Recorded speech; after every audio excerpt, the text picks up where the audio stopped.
You're terrified of mispronouncing stuff, but you start a podcast. Yes. I've submersed myself in my fears.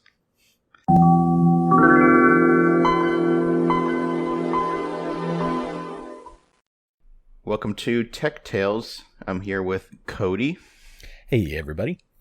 Hi, Cody. We're back for part 3 of the road to OS X, where we're talking about the very long and winded road that Apple took to release the Mac OS X operating system in 2001. If you haven't listened to the last 2 episodes, you should do that because they're really interesting. Now we're moving on to part 3. So I'm going to do a little quick summary here for what happened in last episode. So Apple restarted development on a new operating system for the Macintosh around 1995. The new OS, called Copeland, would have had improved multitasking and protected memory with an original release date of 1996, and also a bunch of other fun stuff like themes. You remember the themes, Cody? Oh, yes. Those will be scarred on my mind for the foreseeable future. I don't think I'll ever forget those. Yeah. So, surprise, surprise, Copeland missed its original goal for a beta release. And shortly after that point, Apple executives realized it needed to buy an existing operating system instead of making its own, because they had now tried by this point at least twice, maybe 3 times, depending on how far along some projects got. And they couldn't do it. They couldn't make an OS. So when you can't make something, you go out and buy it, obviously. Apple considered buying BOS from B Inc. They considered licensing Windows NT from Microsoft. They looked into Solaris from Sun Microsystems. But eventually, they announced in December 1996 that they were purchasing the entirety of Next, which was a computer company that Steve Jobs founded after he left Apple. And with that, we're caught up. Hooray. Rhapsody was first announced at the Macworld Expo in January 1997, which took place 1 month after the purchase of Next was announced. So the new operating system project was based on technology from Next. It would have preemptive multitasking, protected memory, a modern kernel, a programming interface based on Next OpenStep environment, and it would have backwards compatibility with macOS software, just like Copeland was going to do. The first developer release was planned for, quote, mid to late 1997, quote. The first consumer release would come within 12 months, about, and that first release was intended for early adopters, and it would have limited backwards compatibility with Mac apps. Eventually, around mid-1998-ish, Apple would release the completed OS with full support for existing Mac apps. So, once again, we're setting some deadlines. That's not good. Well, hey, one of these days, if you set enough deadlines, you will hit your deadline. Just ask CD Projekt Red. Yeah, it's like everyone who predicted the end of the world. Like it's gonna work one of these times. Someday you'll be right. Yeah.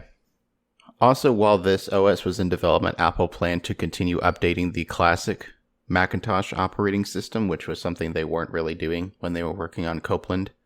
That was part of the issue, where they shifted all of the developers to Copeland, so the Mac OS wasn't really being maintained at all. At that Macworld Expo in January, Apple also announced Mac OS 7.6, which would eventually become Mac OS 8. Now, if you remember, Mac OS 8 was also going to be the name for Copeland. Also, what was different this time is that Apple anticipated the existing Mac OS would be supported for several years after Rhapsody came out. So they thought people would keep using the existing system for a long time, and they said they would update the old Mac OS for a while after the new version came out. Yeah, again, kind of like what I think it was the last episode. It's updates at that point in history did not mean what we think of updates today. Like, right. If If something really critical came along, sure, they might put out an update to it. But for the most part, you really weren't going to get like real updates. There was a chance, like realistically, this might have led to 1 or 2 updates total. It's not like it was going to be a big shift. What I think would have been the more meaningful version of supporting the operating system is their development tools probably weren't going to stop supporting that stuff. Right. But that's about it. Yeah. Yeah. Especially because the new system, Apple said from the beginning it would work with, or I guess part of the issue there was that this first release they were targeting would not have full compatibility with existing Mac apps. So maybe their plan was to keep the old OS going until they could unify the 2 branches. Maybe that was part of it, but perhaps. Yeah. So a little bit interesting there. However, later that year, Apple actually faced a possible takeover. Larry Ellison, the CEO of Oracle, considered forming an investor group to take control of Apple. Apple CEO Gil Amelio would be immediately replaced by Steve Jobs because Steve Jobs was friends with Larry. And there were some rumblings in the news about when this would happen. It eventually never happened. But just the possibility of that event started to kind of shake Apple's trust in Gil Amelio, which would become an issue later. In May of that year, at the Worldwide Developer Conference of 1997, Rhapsody was one of the main things Apple was showing off. This is when Apple said that Rhapsody would have 3 environments for running applications. The first would be what they called the Yellow Box, which would be the new fancy modern API based on what they purchased from Next. And the Yellow Box is what would eventually become Cocoa on Mac OS X. One of the things they talked about was how apps built for OpenStep in the Yellow Box could be easily ported to other operating systems, which was a huge red flag when I read that because that was also the plan for Taligent, and that didn't work out at all. So I'm not sure if Apple's learning any lessons going through this multiple times. Well, let's be honest, that was a red flag even when Java made that claim. Oh, I'm getting to Java, Cody. So another environment that the new OS would have, Apple called the Blue Box, which was essentially a virtual machine for the current Mac OS. And of course, this would stay and become the classic environment when Mac OS X finally came out. But for now, it's called the Blue Box. And besides those 3 main environments, Apple also heavily promoted the Java VM they were putting in the OS. Because this was when Java was hot. Oh, I remember. I painfully remember those early days of Java. Those dark days. So I've got a video for you to watch. This is a entire session at WWDC, so I've linked to one part. Okay. Okay, so I'll go in 3, 2, 1, play. Hello again. Here we have the latest version of Rhapsody running on this particular machine, and I know that everybody's been anxious to see what we're doing with the user interface. The caveat here is that this is still a work in progress. It's going to change. It's going to change a lot based upon feedback that we get from people like you. So what I'd like to do now is show you what we have so far and hopefully get some reaction from you on what you think. The first thing is that the menus, of course, are now across the top and look very much like Mac menus, and pull down, you can see a variety of options there and command key shortcuts and so forth. They're also sticky, and then I can click on them and they stay up on the screen, very much like Tempo. So that's sort of the window layout. You'll notice that there is very much a Mac look to the windows that are on the screen. The little buttons up at the top, this one makes it bigger, and I can shrink it back down again. There are also window shades, just like the Mac has. What else? We've got icons that can sit on the desktop, very much like the Mac has, that you can double-click things to launch them there, such as Quake that we had running on this machine earlier. Here on the right-hand side is still the dock, although it's likely that that will actually go away because we have the ability to stick things onto the desktop, so I don't think the dock will be needed as much anymore. That's about it for what we have now, and it looks very much like a Macintosh, of course, except for this dock thingy that's sticking up there. What do people think so far? Pretty good? Okay. So the interesting thing with this demo is that it's not really that different from the next operating system. Mm-hmm. They've started the tweaks of making it look like a Mac. So like they replaced the Next logo in the app dock with just a big Apple logo. They've started to kind of make the windows look a little bit more like Windows on the current Mac OS, but it's very much like the meme of like copying someone else's homework and just changing it a little bit to make it look like yours. For sure. I would almost compare this sort of to like companies that buy white label products and resell them with their own logos and stuff like that. What I'm immediately spotting, what I find is so funny, and this doesn't necessarily translate in an audio podcast, but if you're watching this demo, it's really hilarious to me. One, that they just said that the dock is probably going away, which the audience applauded. It did not. Yeah, they were really excited for that. I'm not sure if how well that comes through in the audio, but yeah, the audience was definitely applauding to this. And it's like, guys, you should that didn't age some bad news for you. Yeah. That's like the one aspect of this entire demo that survived to the final release. Though they did push the dock to the bottom to run horizontally. Technically, you can still put it to the left or right, and honestly, it actually looks...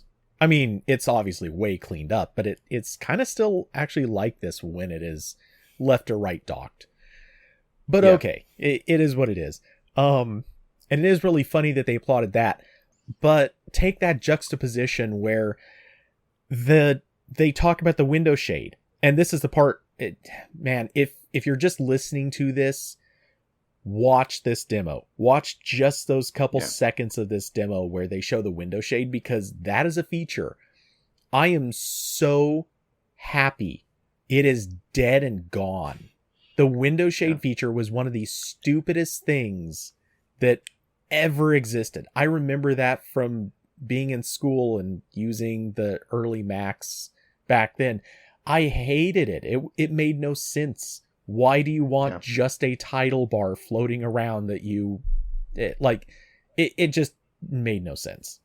You can definitely tell that was one of those things that I don't know if the ability to collapse a window into just its title bar was in Next, but if not, I think that's one of those things that they just very quickly ported for Mac, because that's what their customers would expect if they upgraded their Mac to this new OS when it comes out. But it doesn't need to be there at all, because that's what the dock is for. The dock tells you everything that's running. You don't need also that and little floating bits of window all over your screen. But it gets me because he mentions window shades and says it like it's a feature, like it's still here, guys. Be happy about that. Don't freak here's out. The dock, but that's probably going away. Yay! Like no, you guys have it backwards. And I get why people didn't want the dock anymore, but they definitely have this backwards. Yeah, and the link to this video and all the other sources for this are going to be in the show notes, so you can go click. This will be one of the YouTube links. You can go watch this, and we're the part Cody and I are watching is around the 24-minute mark.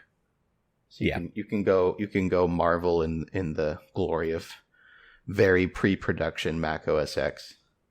But so even in this early demo, like you can definitely see sections that survived to the final Mac OS X. We're finally on the development track to what was released in 2001. So we're starting to see it come together.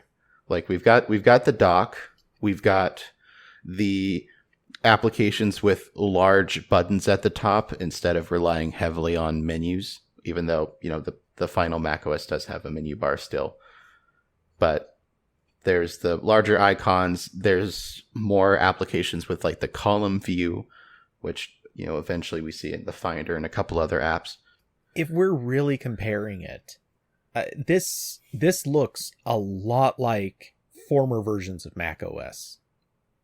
I mean, it not perfectly, obviously. There are several differences, but the things that existed in much, much earlier versions of Mac are really visible here, and you can see where they're kind of adapting and trying to move forward. What's funny is how much of their version of moving forward really was like, hey, we're going to take these things that we see in Windows and we're going to adopt those. And I'm not saying that's a bad thing, but for an operating system that so often it tries to not be Windows, they're taking a lot from Windows. So the rest of that demo was mostly just showing off how the OS handled text and how you could take files in and out of Windows and move them to the desktop and some other interoperability goodness. They also showed that horrific looking file manager again, which I believe was, at that point, it was basically just what Next had. They hadn't started work on anything resembling the Apple Finder.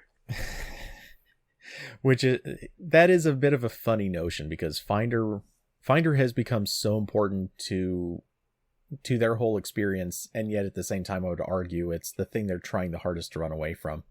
So later that year, in July of 1997, Apple's plans shift a little bit because Gil Amelio is fired as the CEO. There were some more power struggles with him and Apple executives since Steve Jobs came to Apple, and he was essentially forced out in July. Once Steve Jobs came in, he killed off the Mac clone program, even though by that point, Power Computing and Motorola, which were the two main companies making Mac-compatible computers at that time, they had already agreed to the higher licensing costs that Apple was going to do for OS 8. He also fired Ellen Hancock, who Gil Amelio had brought on to lead the software teams at Apple. So a little bit later, in October, Apple released the first developer preview of Rhapsody. And I have a little snippet from a Computer World article for you to read. Apple needs a win now, not in the 5 years it will take to establish Rhapsody. And it's hard to believe Rhapsody will make even as much noise as IBM's OS 2, an operating system that is perpetually gasping for air under the marketing weight of Microsoft's Windows NT. Server operating systems build markets slowly. Once a server is running, sensible people don't swap its operating system just for kicks. And Rhapsody faces another challenge. Apple must persuade developers to build server applications that people want to buy, or give them great tools so that they can build their own applications. From what I've seen, Rhapsody is likely to be a powerful operating system that will, at least initially, develop only a cult following. Maybe it will expand from there, but millions of developers and end users have test-driven Macintosh only to buy Windows. I wish it weren't so, but I get a sense of deja vu all over again. So what are your thoughts there? Okay, as I read this, the truth of the matter is it's the same challenges that almost everybody talks about in every facet of technology. The realities are things are a little bit different these days when we're not necessarily talking about making the initial profits. It's usually more about like getting a user base and then plan on making the profits in the future.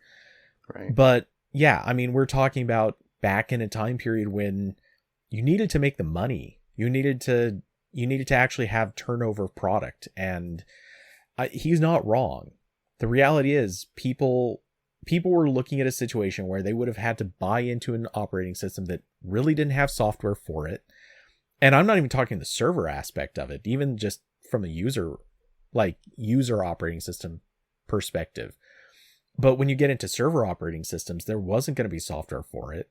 The developers were going to have to start building things, which this wasn't set up for. And not in a software ecosystem kind of way. Right. Windows NT absolutely was dominating in that perspective, but at this time Linux was also, or well, not Linux so much, but Unix operating systems were really, really dominating this space already. And yeah, he name drops OS2, but yeah, that was just, it was an interesting thing that also existed. It was the true definition of an also ran. So yeah, I mean, everything he's saying is dead on. That's kind of the messy part. And he doesn't emphasize it enough at the end, but that line that says, but millions of developers and end users have test-driven Mac to only buy Windows. I wish it weren't so, but I get a sense of deja vu all over again. The thing is, I mean, he's really referencing the fact that Apple just asked everyone to pay attention to their last attempt to make a switch. Apple is now on its third discrete attempt to create a new software platform. Yeah, and you cannot do that. Honestly, you just truly cannot do that and expect it to work. I'll be harsh here. Ask Google. Think of all the times that Google has made this exact same mistake, and people don't trust new platforms out of Google until they see, hey, look, this one finally caught on. Right. And I'm not talking necessarily operating systems, but more like programming languages and frameworks, things like that. A lot of those did come out. They existed for a few years and then just dwindled off into nothingness. Even Microsoft has made this mistake several times. So, we're also talking about a time period where developers didn't take like 3 weeks or 2 months to build an app. They took a year. They had to dedicate a lot of time. There weren't big open source libraries that they could pull from and various existing examples that they could just sort of port over. At that time, you had to really commit, and that was not a realistic thing if you're committing to an operating system that basically has no footprint yet. And around this time, Apple was having difficulty getting developers to rewrite their Mac apps for the new Yellow Box environment because it was so different from the older APIs. Right. Apple can't get solid developer support for this. The developers don't want to just continue making apps for the compatibility environment for the old macOS, because then you don't get any of the benefits of the new system. Right. So we're fast forwarding a little bit to May of 1998 at that year's Worldwide Developer Conference. This is when Apple introduced a new programming environment called Carbon. The idea for Carbon was that it was an updated version of the macOS API that developers had been using for over a decade, but it still had some of the benefits of a modern application environment. Carbon apps could work on the existing Mac operating system and the upcoming Mac OS X. So developers could just update their apps to work within the confines of Carbon. And then whenever the new OS would be ready, they would basically just have to click recompile and it would be ready. And that was such a huge shift from what Apple was doing the year prior, where they showed off this cool new Yellow Box environment, which was very modern and powerful because it was based on what they bought from Next. But the mountain it would have required developers to climb to rewrite their apps. Most developers weren't willing to do that. So also at WWDC, Apple said that Rhapsody would be updated and released as Mac OS X Server, and there would be a different version for like home PCs that would come later. And this is the first time Apple uses the Mac OS X name, to my knowledge. This is like in the movies when they say the name of the movie in the movie. Very exciting. To me, this is almost like the sequel, or we're kind of in that prequel territory where you know what's coming. It's not going to be this movie, but it's going to be the next one, and they're like, they introduce the character. Mhm. But they don't really show you the character. Like, they've said the name, maybe they show you the silhouette, but we're not there yet. So one thing that is really funny about this, though, when you consider it, every year they keep having a WWDC. Mhm. And every single year, you've got to figure developers are showing up and basically saying, so, like, legit, what's coming? Yeah. Can like, we're showing up again. This is several years in now. We kind of need to know that there's something happening, and you're showing us stuff. We get it. Like, thanks, but where is it at? Yeah. Release it. And a lot of these developers, like, they're probably getting like whiplash from how many new APIs and things they're supposed to target have been announced by this point. And there's also like the handful of really dedicated Mac developers who had ported their apps to every single new thing Apple announced and then drop. And at this point, they're like, oh, come on, not another one. Oh, yeah. Yeah, it's got to be so bad. Believe me personally, I have been in that spot before. I've absolutely been there for OS launches. And it's like, hey, so you said there'd be an API for this. Or, oh, hey, that API you gave us like a year ago, you changed it a month ago and didn't tell anyone? Guys, come on. Like, this is the thing that happens. Companies do this, and it sucks. It particularly sucks for the developers. Yeah.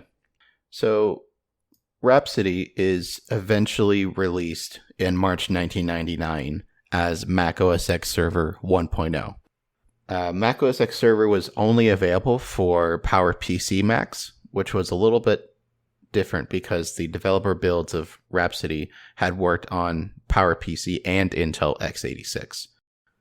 Just like the demos shown off in years prior, the interface was a mix between the classic Macintosh operating system and OpenStep from Next.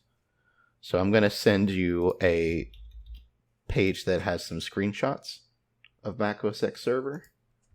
All right. Here we go. You don't have to watch a video this time. Oh boy, that looks it looks like old Mac, but slightly newer than old Mac. Yeah. If that makes sense. It's like old Mac with large icons. I'm noticing weird little inconsistencies here, but yeah, for the most part, this is very similar to the Mac that came before. Like, they've obviously finished skinning it and turning it into something that people are going to say looks familiar. Yeah. Not that that's necessarily a good thing, but... Yeah. Well, that dock is gone. There's no dock. Yep, that's true. The people clapping at WWDC got what they wanted. For a while. Yeah. This release is so interesting to me because the technical parts are so much like what we got when Mac OS X was finished in 2001. But it still looks like the old OS. And like the most noticeable thing with the final Mac OS X release is that the entire UI is overhauled. Right? That's when Apple introduces the Aqua design language, where there's a lot of transparency, a lot of blue everywhere. So we're looking at the same technical underpinnings of the final Mac OS X, but it looks completely different.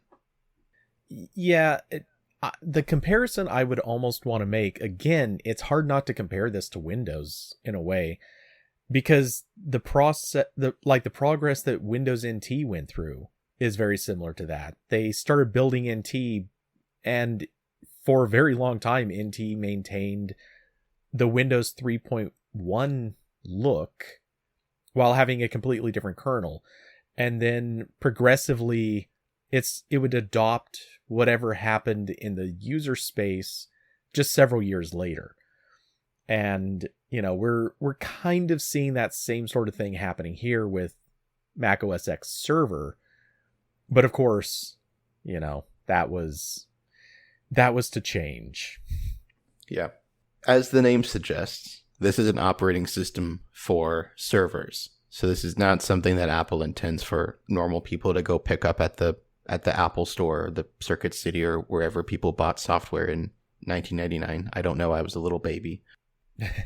However, this initial release of Mac OS X Server has a lot of limitations. So this doesn't actually end up being used on that many servers. You don't say. Yeah. So for one thing, Mac OS X 1.0 had no FireWire support at all. And this was when a lot of Mac servers that were being used in companies and schools and so on had large drive arrays that were powered by FireWire. So everyone using those server setups just could not use this. They had to ignore it. Wow. That's not a good move. Yeah. It also had no software RAID support at all, which is also kind of important on a server. Not as big of a deal as the no FireWire support, but still not great. And also, this build does not have the Corbin API that Apple was talking about a year before this. So developers couldn't really port existing Mac OS apps very easily because that layer was not there yet. You could still run older Mac software in the blue box layer, but you couldn't port your apps to use everything the new system could do. You had to rewrite them from scratch. And logically, you don't want to use that layer in a server setting either, because that's begging for trouble. Yeah. So Mac OS X Server 1.0 ends up not being that popular. It gets a few updates over the coming months. The last major update it gets is Mac OS X Server 1.2, released in January of 2000, which added support for the Power Mac G4 and Server G4. And it also updated the yellow box environment to Mac OS 8.6, even though by that point Mac OS 9 was already available. This ended up just being like kind of a transitional product almost, because when the final Mac OS X comes out, there's just a server version of that, and it's not really related to this. I wouldn't even call it transitional. To me, this is because no one transitioned to it. Yeah. Yeah, this was the weird. This is I have the perfect comparison. This was the Microsoft kin of operating systems. Yeah. It's something the company released, a few poor people bought into it, and then it was completely useless to them in terms of ever moving to something after this. Yeah, because that's when Microsoft then shifted to Windows Phone. Yeah, software did not work across these two. There was no transition, there was no movement, and there was no support for it. Not really. Yeah. So the final minor update for OS X Server was in October of 2000. And again, it was just more bug fixes. And that's really the end of Rhapsody. Oh, man. It is funny to see it, though. This is the... we tried. It didn't work out. Now we're going to try again. But at least, like you said earlier, this is something they finally released. Yeah. This was on store shelves. You could go out and buy it and run it on most high-end Power Macs at the time. So This wasn't... Whereas, Copeland and early builds of Rhapsody were just developer previews that Apple handed out at events. Meanwhile, let's see, what was a span of time? Like, we've been talking through now 3 episodes. What is the span of time from like the first year to this coming out? Apple internally started work on a new operating system sometime around, I believe it was 1988. Okay. I was going to say, during this time, Microsoft would have released, I think we're not even counting different versions of DOS, because that seems kind of cheating.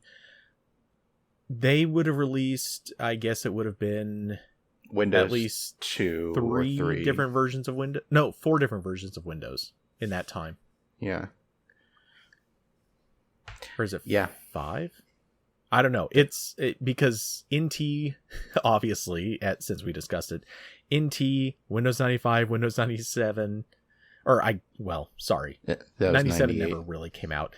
Yeah. Well, there was a Windows 97. Yeah, it just wasn't really pushed. And then 3.1 came during that time. Like, yeah. Man. Yeah. And you like during this time Apple is supporting the current OS and trying to bring new features to it, but they have the same issue they did in the 80s where it's just this terrible software platform at this point that was not built to handle what computers needed to do. Yeah. And this entire time they're like, okay, we're trying to work on the new thing, but we'll pour it over what small pieces we can to existing Mac users. I wonder if the DNA of the company and kind of its whole anti-legacy support mantra, I wonder if that comes from this. The fact that they spent so long supporting something old. Could they have just turned around and said, we're never going to do that again. We're going to burn everything old with fire as quick as we can. Yeah, maybe. I could see that. That's the end of the road for this chain of development. And in the next episode, we'll get to the real Mac OS X and that coming to market.